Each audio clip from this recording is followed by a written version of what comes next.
everyone. Welcome to Empowering Exceptional Minds, the podcast diving into neurodiversity through real conversations with parents, individuals, and professionals on challenges, strengths, and unique experiences. I'm your host, Mayan Glazer-Corin, educational therapist, ADHD educator, and ASD certified specialist. At Educational Therapy LLC, we support kids and adults with executive function and learning differences toward confidence and independence. This podcast collaborates with WIS Therapy, connecting individuals to providers and streamlining services for neurodiverse communities. Our goal is to share strategies, stories, and insights to empower families, educators, and professionals. This podcast is for informational, educational purposes only and isn't medical, psychological, or legal advice. Consult professionals for concerns. Guest views are their own, not necessarily the host's or with therapies. By listening, you agree neither host nor guests are responsible for actions based on this content. A quick note, for concerns about well-being or mental health, contact a doctor or professional in your area. For emergency, dial 911. Crisis text line, text 741-741 anywhere in the United States. So, hi everybody. I'm really excited. Today I'm going to talk with my colleague, and I would like to say also friend. And this is Toni Blackett-Felix, and she's an educational therapy at professional level. And she's also part of the British Psychological Society, RQTU. And I will let her introduce herself. And we're going to have a really nice discussion. And I think you're going to find it very interesting about the role of the family when it comes to learning. So, Toni, please introduce yourself. Hi, everyone, and thanks for having me, Mayan. As Mayan said, my name is Toni Blackett-Felix. I am an educational therapist practicing in Trinidad and Tobago in the Caribbean. I'm the only one in the Caribbean right now, hoping to change that sometime. I work in private practice. I run a fully virtual practice now. I used to have a blended practice in person and office, but switched to virtual this year. And I also work with a lot of different private organizations to do parent training and teacher training to help both parents and teachers think and work and operate from the learner perspective. So outside of the curriculum and outside of the content, which is basically what, as ETs, we do. Toni, what age groups do you work with?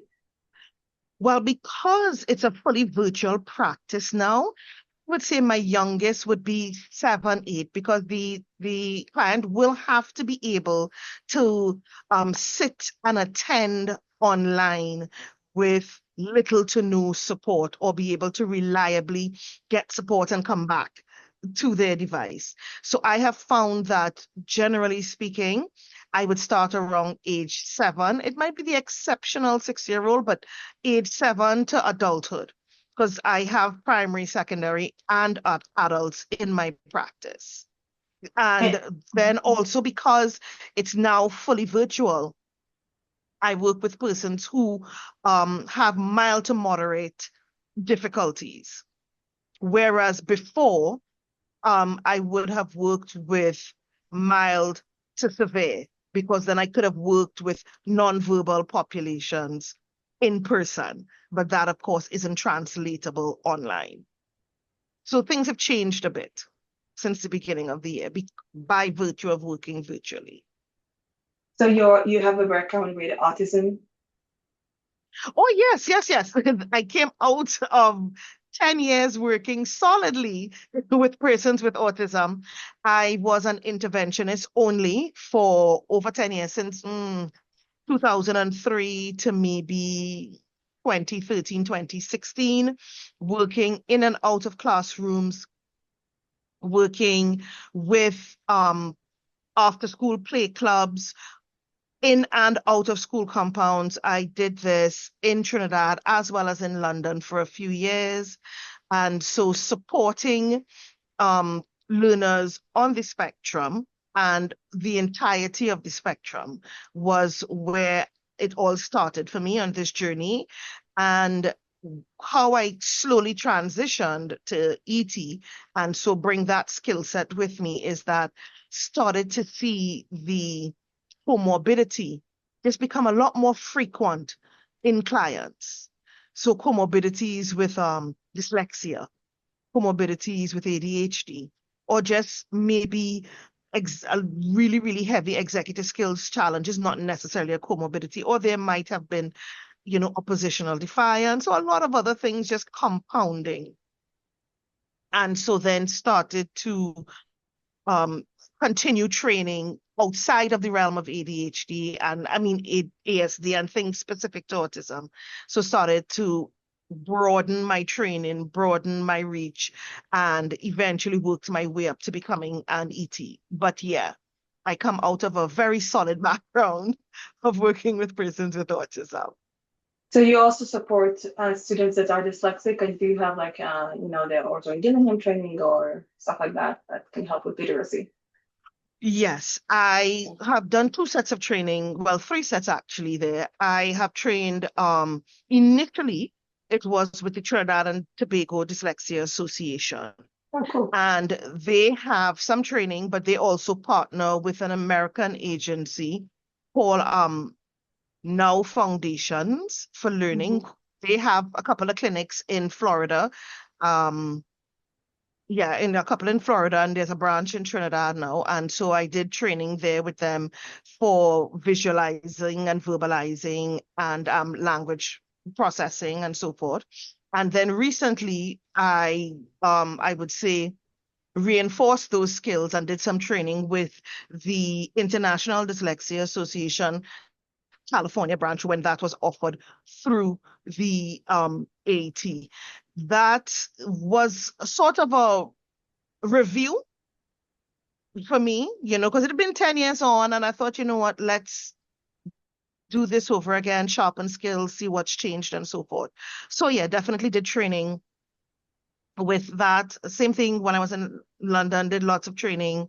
Initially, because it was in person, things like Team Teach, which are for manual handling of kids who have more behavioral outbursts. So doing things like that, working with I think it's the Tim Academy, which I cannot remember exactly where in America they're from, but learning again how to teach kids with autism and how you set up the workstations. And so there's lots.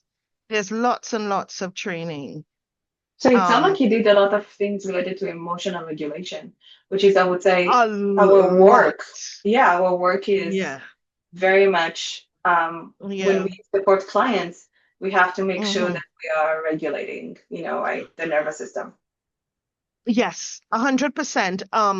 What I have found, and this is through training and practice and reading and just self-reflection, it's being able to be aware of all 3 factors with emotional regulation. So, how do I help the client regulate? How do I regulate myself as the person working with them, which is key? And what is the state of the regulation in the household?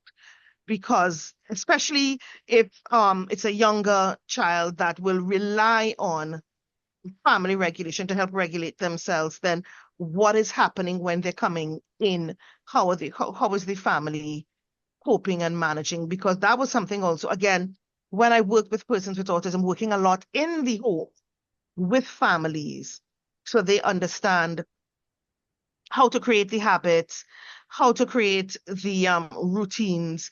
Well, I guess not ironically, but like yesterday, I did some parent training for a small tutoring group.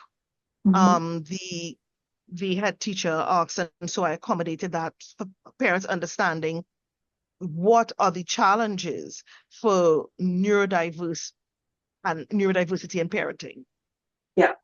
Because sometimes when you're in it, you think you know all of it, but then there are things happening that you didn't realize was related to what was taking place. And what I have found is that very often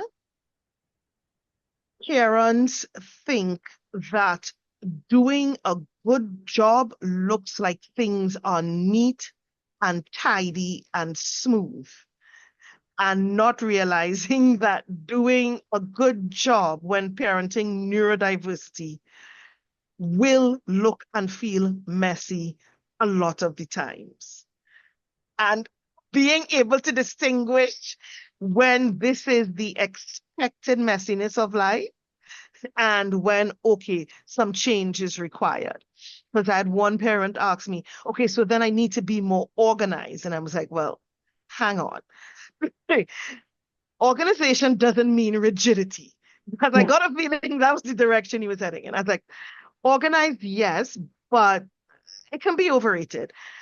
Organization is not rigidity. It's not finding one schedule and sticking to it slavishly. It's having flexible structure for your life. That is what organization should look like when parenting neurodiversity, I believe. A flexible structure within which you and your young ones can practice and be safe in the cognitive flexibility that is required. Can you Yeah. give an example? Because I think our listeners, we use a lot of professional Technical jargon. terms. Yeah. Yeah. Okay. So for Okay. me, you and I know exactly what you're saying, but I'm like thinking about, okay, we need to look at some examples, how it's going to look like in the home. And this is really Okay. getting into like those, the ecosystem that we said we're going to talk about. Yes. Because you have so Yeah. much background about the family ecosystem. So that'll be awesome to hear from you saying that. So I'm happy we're kind of shifting to the topic. Yeah. Okay. All right. So an example of that flexible structure would look like, okay, so maybe when your child is eating, and I'm thinking to a child maybe who is more severe on the spectrum right now. So when they're eating, they get up a lot and move around, and maybe food is dropping everywhere. It creates frustration for you and work for you and so forth. So the goal is to get them to sit more consistently or to sit down while eating. And the eventual aim of that goal might be, we're going to add that skill to some other skills so that you are a family that can go out to family dinners or can go to family get-togethers, because what we're trying to do is find out how to parent for your child but not become isolated in accommodating everything that shows up.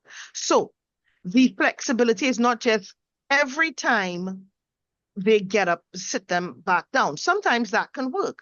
Sometimes you can allow them to walk without food in their hands, understanding what it is you're aiming for. So it's not being rigid. You only sit and eat, because that can create, dysregulation and tantrums. Yeah. They may need to get up to move. They may need to regulate themselves. But what is it that you can do, and how can you layer that? Is it that they can get up and walk around with a drink because the cup is sealed, but not with food in their hands? Or is it that they can get up and walk around with, maybe if they like carrots or something that's not going to crumb and drop? So understanding how to work with the behavior you're seeing, but also understanding how to extend the sitting time. So it's not just the goal is sit and they can only eat when they're sitting, and if they get up, they can't eat. But what is reasonably allowable? What is reasonably allowable? And realizing that the goal ahead of you is not the goal you need to achieve right now.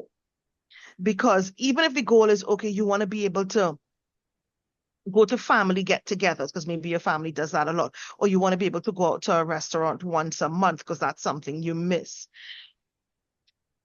Tiny steps towards the goal. And that's where the flexibility comes in. It's not just black and white or either or just abandon that goal altogether. But be flexible in the approaches so that you work towards.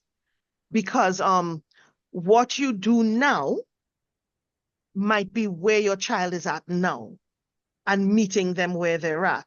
It does not mean that once you've gotten there and that feels comfortable, you can't look around, survey, your life and say, okay, let's set another goal and move forward in steps. It doesn't have to be an all or nothing approach. Yeah. That's so So good. and the thing we said about the ecosystem, it's that and I would say this is something that sometimes I see parents struggle with, is that when their child is struggling, some parents, I feel like, okay, I have done or I am doing everything I can and it's your job now. And so a lot of what I do with parents is getting them to understand that while I may work on this, your child is existing in the ecosystem of a family. Their motivations, their mindsets, what they have available, how they behave, is not going to be solely impacted upon by me or by the school. The household and how the household responds and moves with them is key, so that any work or progress isn't inadvertently undone or undermined. I'll give you a really powerful example I had of that recently. So I do some work with all incoming parents regarding training, so that parents understand what to expect from the ET process, what it looks like. I do, again, some work on neurodiversity in parenting and understanding how to give yourself compassion. And sometimes just switch off for a bit and regulate yourself, because how that impacts the home. And we also do some work around mindset and executive skills. And then lastly, decolonizing thoughts around education. And so I did this with a group of parents recently. And I was working with one of those clients, and we were doing some planning. We were doing some planning because he was recently in the practice about what he wanted to focus on. So I had done some executive skills screening. We spoke about the results, and we were looking at what would be most useful to you, because this client is 15. Yeah? 15 and doing secondary education privately. So definitely a lot of agency with this client. And so we were talking and we were goal setting, and I was helping him understand how to frame a goal, how to look at it, how far ahead we're thinking, and so forth. And we were chatting, and he does have, it would seem, a bit of a processing delay. So he was taking a little while with it, but we were talking, I would check in, give him guidance, he would put down something, and we were going through it. And mom and dad were home. And then I'm hearing them and seeing him in the background being told what to put. And so I had to, while he's doing that, I'm messaging mom. I'm like, hey, we can talk about what I'm doing with him after, but could you not? And she's like, he seems a bit confused or lost. And I was like, he is. And that's okay. But allow me to support him through his struggle. And the conversation that was able to happen after that, and to mom's credit, she took it on board, is that she came out of a history with him of seeing him really, really suffer before she made the transition. And she was lifting every burden that she could for him. And so when he and I were talking, and I was able to explain this to her after, is the reason he was stuck is we were looking at building independent study skills, because all his studying happens with his mom. And he was stuck because he was petrified at the thought of doing it for himself ever. And that was where he was stuck. And that was why. So when he and I were talking, I was like, wait, hang on. Is this thought scaring you? And he's like, yes. I was like, are you doubting if you'll ever be able to develop those skills for yourself? Yeah. And I was like, wow. And while he and I are having that conversation, mom is inadvertently proving to him, you need me always. And so That was it. So sometimes things are inadvertently undermined. But because we did the training, I was able to then say to mom, here's what. This is how we're going to help him break that, and it's how we're going to help you break that. Because when I explained it, and again, she understood how that was now creating a fixed mindset for him around his growth and development as a student. Then she gave me the history, and I was like, oh, I see where you're coming from. So this is how we're going to do it. This is how you're going to do it. This is how he's going to do it. So that way everyone is on board.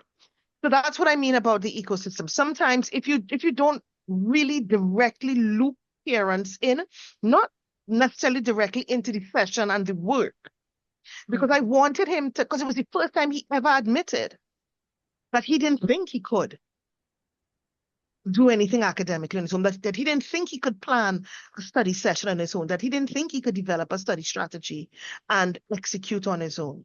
It was the first time anybody ever checked on that with him. Yeah.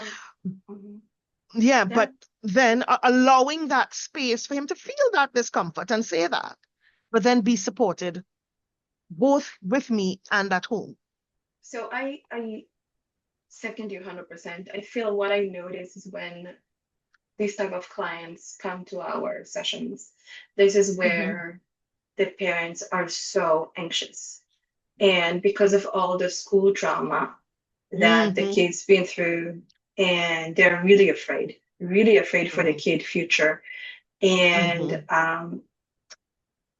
so the understanding that this is, I mean, I'm gonna be very blunt and say, working with us, it doesn't mean, okay, we're gonna fix it. Nobody's broken. So we are going to help you communicate in a way that support independence and autonomy. Because for a kid that is 15 and is used to mom doing everything for him, and not letting him even fail, because this is how we learn, and the brain needs to make mistakes. The brain needs to fail. We need to fail to learn. It's like when they learn how to walk and they fall so many times. Did we abandon? Okay, they're never gonna walk. Yeah. we didn't do that.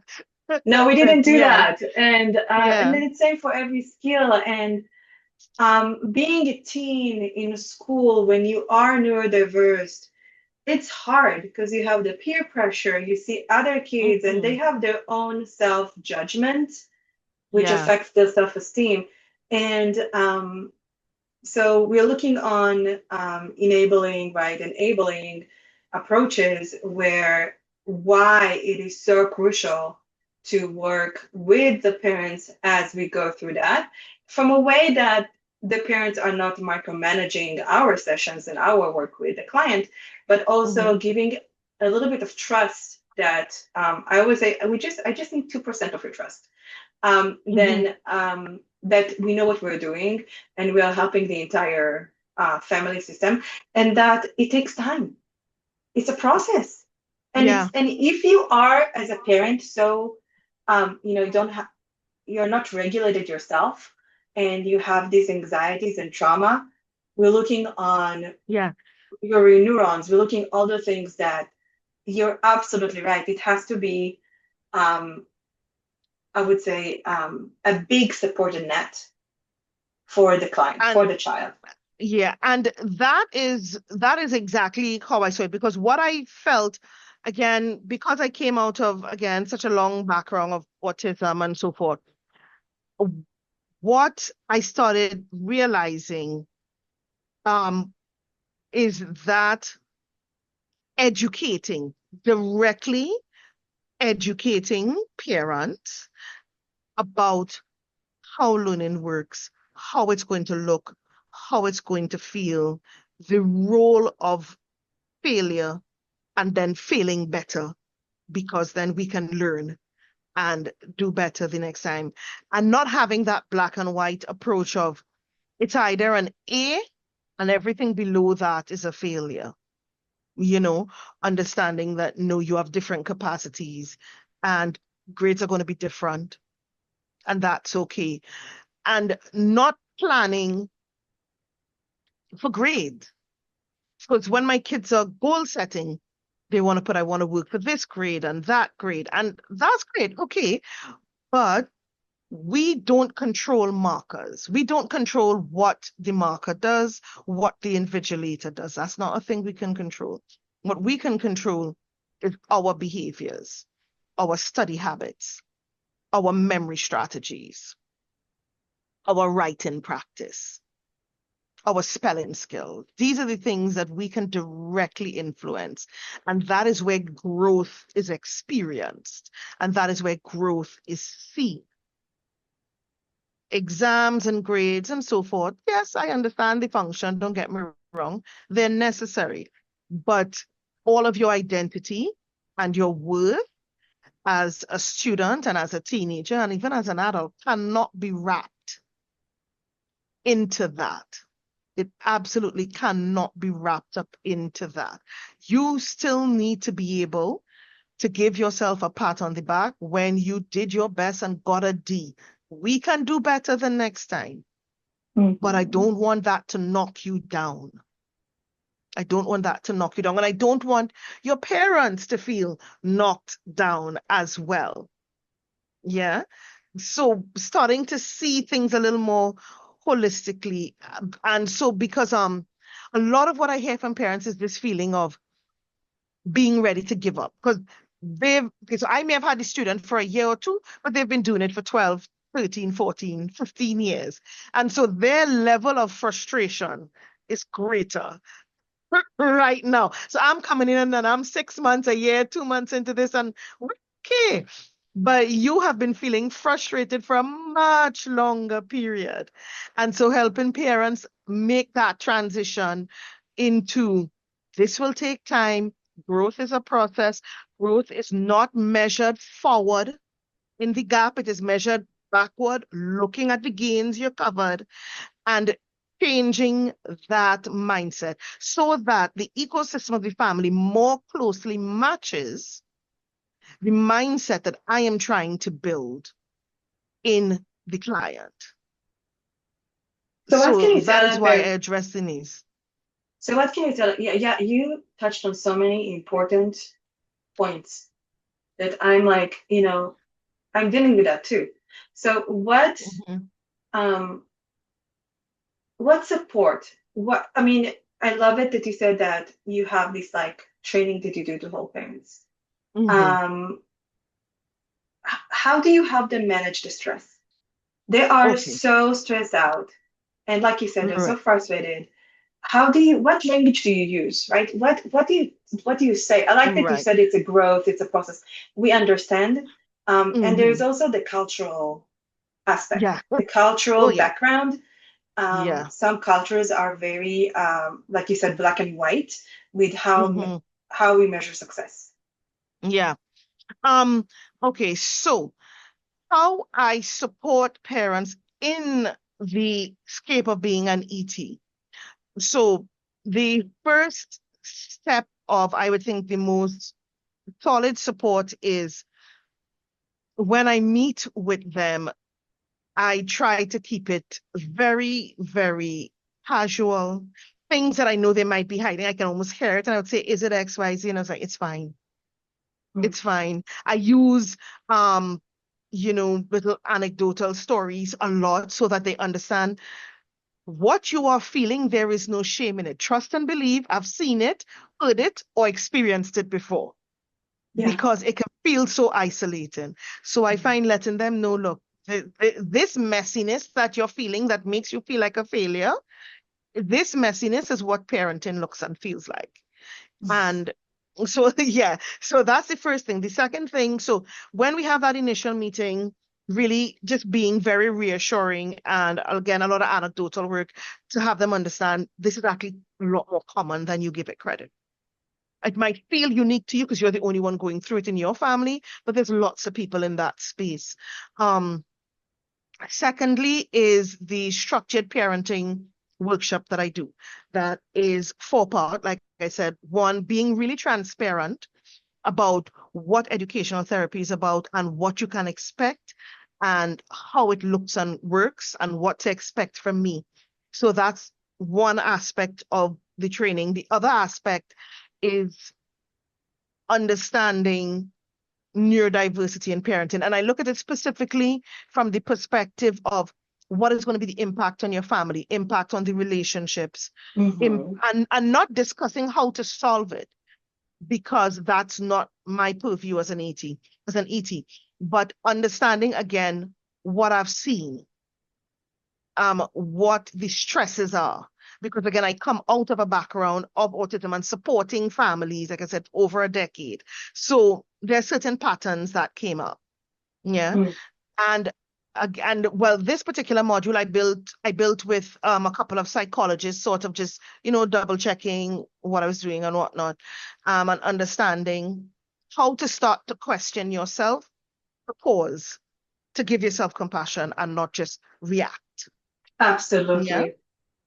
And then the third module, which is very near and dear to me, is building mindset and understanding executive functioning skill development. Because it's those two are the unspoken terrors for parents. Because my child did this once, when they're not doing it again, they're being lazy or they're being unfocused, or and it's not to say we're not excusing lack of effort, but understanding why lack of effort might occur. Yeah, as opposed to blaming, understanding how we can inadvertently create a fixed mindset in our kids, even if we ourselves are growth-minded people, because you have to parent intentionally for it. It's not something that will naturally occur via osmosis, because we have to explicitly explain our process and struggle, not going to where the kid doesn't need to know, but understanding that something didn't happen just because poof, when it appeared. I thought about this, I considered that.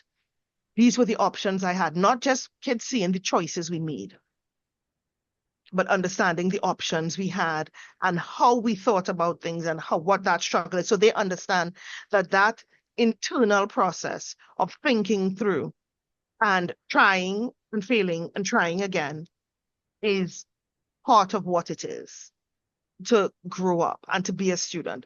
Try a method, especially if you don't have support. You try, it worked moderately. What can I do? How can I do something differently? And then specifically because I work in the Caribbean context, for me, it was very, very important to understand and work through decolonizing education, thinking around education and thinking around learning, because a lot of what decolonization has focused on, it's how people are taught, who is teaching, and what is taught. Which is great, and that's important. What I didn't see a lot of was, how do we think about it? Critical thinking, yeah. Yeah. So it's a lot of who's doing the teaching and what they're teaching and the methods being used to teach. Again, great. But how are you thinking about yourself as a learner? That's true. And that is the process for me. So understanding, again, in every culture, there are terms and things that people say, and that just handed down generation to generation. It was said to you, you say to your kids, and sort of breaking down some of those stereotypical commentary that we say off the cuff because it's just part of our culture and our language. But then when we look at it and dissect it, understanding that what it teaches isn't even based in the already existing science of learning. Yes. And so we are taking away from ourselves the benefit of the knowledge that exists. Yeah, I love it. I love what you said. I see that too. Oh my gosh, I resonate with that so much. And I remember we talked about this before. And both of us are not, from, born and raised in the US. So we understand the cultural aspect of how language is, and sometimes we just say it, right? Because that's what, it's like you said, that's what our parents said, that's what our grandparents said, right? That's what the environment says. So I completely, understand what you're saying. And another point, I do want to talk more about it because that's a really interesting topic. Is also to second what you said, that we all need support, and it takes a village to grow a child, to educate, and that's why we have schools, or that's why we homeschool, right? It really depends. That's why we have professional ally that we communicate with. And this is something, and we talked about it, both of us, before, because I also have the parenting coaching that I do with Joyce, my colleague. And one of the things that we say is that you're not alone. It feels so alone. It feels like, because it's hard. And I know I'm a parent of neurodiverse kid. It's hard. It's hard, and you feel some days it's very hard. And you have to give yourself also, as a parent, the compassion that you do the best that you can. And it is, at the end of the day, your child's journey. And this is where we have to step back, and we are guiding our children. We are cheerleading them. We are not directing them. And we talked a lot about educational therapy, and I'm not sure that our listeners, well, if there are colleagues, thank you guys for listening, but or family members and friends, but I don't think that parents don't really know what is educational therapies. Parents don't really understand how different it is from tutoring, and what exactly we do. Do you mind saying, like, in like few sentences, how it is differ? And yeah, that would be awesome. Yeah, sure. So Cliff Notes version, educational therapy is focused on the individual learner experience and improving, for me, what it feels like, I am improving my client's relationship with their learning journey. And that can incorporate quite a few things. It might be understanding how to, you see, parents tend to look at it from a skill development perspective. So, which is where the tutoring mindset comes in. So, learning to do math better, learning to read and spell better. And yeah, those things come into our journey because that is part of the academic process, learning to take notes better, learning to organize your notes better. All of that is the end result. Exactly. That is the end result. That is the discipline, as it were, that parents want to see. But discipline is not a start point. Discipline is an end point. Study discipline, learning discipline, educational, academic discipline is an end point. It's not a beginning point. That will occur when the tiny habits that we need to develop to create that discipline. So, we're not just going to try to be a better student. We're going to examine why we think we're not a better student. Why do we think test is hard? What are you doing? What's happening in your brain when you think about it? What are you doing to try or to self-sabotage? And let's get unstuck from those behaviors, learn some new ones, and the discipline will turn up on the end. So that is where it is. I develop skills, but I work from the root. And that's the point of it. I like what you said, root. Working from the root. That's awesome. Thank you for saying that. I was thinking about also in the term, like, the asking questions. This is what makes you a learner, when you ask questions all the time. And this is what, and we're going to circle back to your topic also for decolonization of education, is that you have to ask questions, because that will affect critical thinking. Yes. And learning how to question yourself and have grace. Mm-hmm. With that, it's okay not to know. Um, Mm-hmm. Very often, and realizing that knowing information is not enough. When to use it, how to use it, why to use it is where the critical thinking comes in. So again, getting kids to stretch themselves a bit more, that it's not just remembering, connecting it, connecting the information. Because when you start to feel that joy with the connection and oh, this brings that up, then again, that discipline to study will come in, because you know you're going to have some fantastic thoughts that connect to other things. Yeah. When you understand the different strategies on how you can double check your spelling or your Mm-hmm. writing, then you're not going to be too worried about putting anything down on paper and feel like it's either you're good or you're not. No, you're going to do it in layers. You're going to put your thoughts down first. Then you're going to organize your thoughts. Then we're going to look at sentence structure and vocabulary. Then we're going to look at spelling. You don't have to do it all at once. Yeah. And then the discipline to write and hand your papers in on time. I Yeah. agree with you. Oh my gosh, I feel like so many students in high school and middle school, when they need to write those papers, even in college, because I don't work with college, Yeah. they don't understand that to write an essay, and we talked about it, I talked about it in the previous podcast, is that um, Mhm.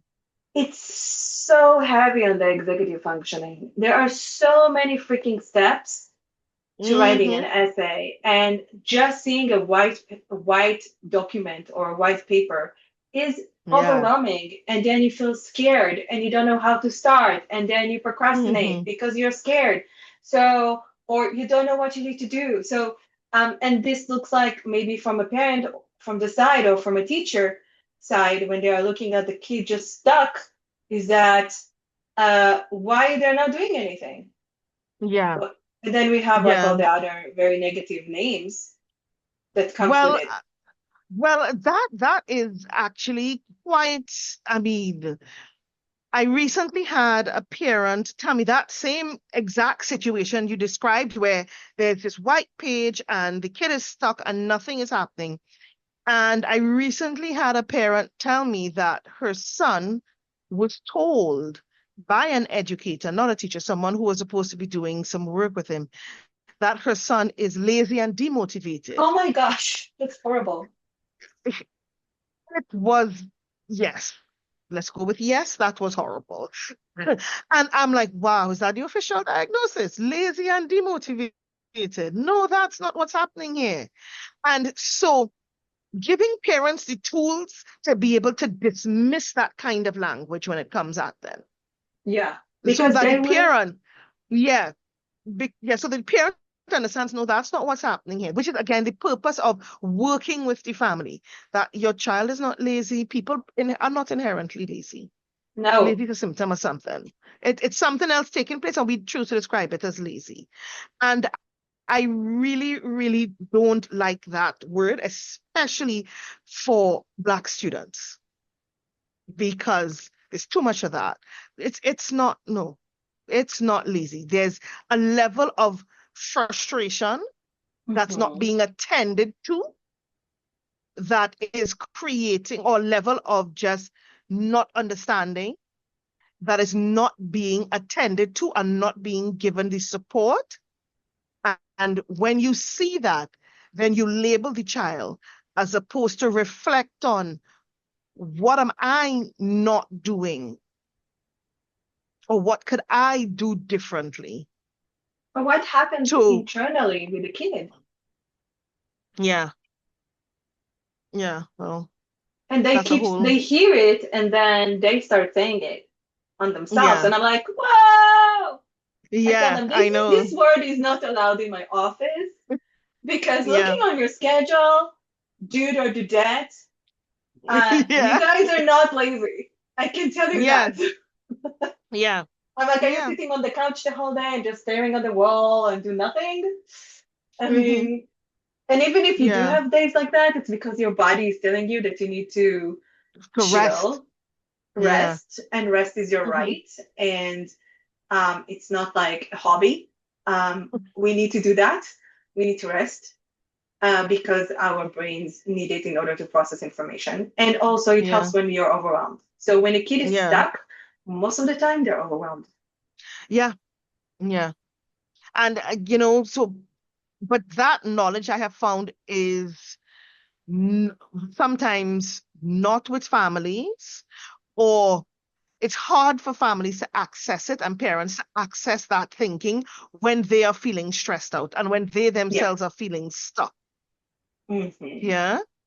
So it's not enough for me as the ET to know that, but I have to share some coping strategies with the parents. And then, so what happens is when you share that with the parents, as opposed to just take the child into the practice, when you share not only what to do, because people get told a lot of do this, do that, do the other, which is Hmm. great. But the what to do, again, that's the end result, like the discipline. The why am I doing it? How am I doing it? Gives people agency and Absolutely. empowers the families who then understand it's not just do this thing that I was told to do slavishly, that do that because that's the strategy that works. No, there's a principle behind it. There is thinking behind it. So the how and the why. So take, for example, again, we were chatting before about the use of games in the therapeutic setting. And that is something that I very, very specifically and clearly address in the first aspect of parent training, in the first module, is to explain how games work in that setting. Because very often I found parents worry that their kid is wasting time. So being able to break down that, look, my skill as an ET has to be micro task analysis. So when I use a game, it's because I've done all the task analysis of either playing it the way it was given or using the pieces in a way that serves the client. These are the skills we're working on. Oh, this is what I'm trying to discover. And then when I can do that with them, point that out to them, and we can talk about what they did and get them to say, well, I did this, and reflect on their own thinking, then I can now take that after the doing and the reflecting and connect it to what we're going to do academically. But Absolutely. I have to sometimes teach skills discreetly and not put it in. It's like if you're trying to teach a child to write, you're not going to try to teach a child who's now learning to write the essay writing process, which requires the writing skill. It's too many layered skills. So it's the same process. I can't teach you how to do this higher order skill until I deconstruct it. Yeah. And so when I deconstruct it and I teach the layers and I teach you how to reflect on the layers, and then we add the layers back in one by one, then the end result comes. Now that takes time. That does take time, because what I can't do is just tell you. Because if just telling you would work, well, then I would have each client for maybe a week and that's done. I have to allow you to discover. Guided, yes, but I have to allow you to discover your own process and thinking and guide you through how to think about what you're doing. And That's so, amazing. so, it's a lot of explaining that to parents that yes, you Yeah. will see a game. You will see games. You will see games a lot. But and I go through that explanation with parents in the parent update meetings that we have scheduled, Hmm. so that when they see that game reoccurring, here's what we were doing. Here's what your child reflected on. Here's how we connected that now to an actual discrete skill in their learning process. But I find that I need to set that foundation first to make the conversations with parents after flow better. Otherwise, I'm trying to explain a lot at that point in time, and they're not going to grasp all of it. No, Yeah. no, they need to process that too. This is something that they Yeah. never tried before, right? Maybe they had a Yeah. tutor, or maybe they had, I don't know, a different professional that worked with the child, or maybe they had nothing. So Hmm. absolutely, it takes time. And I cannot even think about a better way to end this conversation with what you said. But do you have any tips? So we can kind of that you want to share that you say, okay, you know what? Here are your takeaways. Here's what you can do as a family Um, supporting the yeah, child. right. So definitely as a family, I would say, first of all, realize how important you are to the process. No matter if you're using educational therapy, occupational therapy, doesn't matter the therapeutic intervention. Um, Educate yourself and ask questions. Ask questions of your service provider, because what looks and feels normal to us may not be to you. Don't hold it inside and judge. Ask. I noticed this. Why was that happening? And maybe sometimes it was a game is just a game. Kid needed a Mhm. break, Yeah. you know? Sometimes it's just that, or sometimes here's what was happening. Um, that relaxed him enough to talk to me. The ed therapy was the conversation over, or that was the mental break. Ask questions of your provider, and don't try to replicate what you see. Understand, ask, what do I take away and implement? Because Mhm. sometimes it's not exactly what you see me doing that you should be doing. Your support is meant to buffer and hold up what I am doing. So sometimes looking in and replicating is not what you should be doing. There might be something else that you could be doing to support. Yeah. So ask that question. Okay, so if this is what's happening, what do you want from me? How do I support you as the ed therapist? Because it can look differently. And I say, okay, well, I will do this and you handle that. Yeah. So I think that's the takeaway. Talking to whoever your therapist is and understanding that your role is not now to be the next therapist. Your role is to be the parent. And whichever therapist you're working with, when they need you to support, they'll be able to tell you.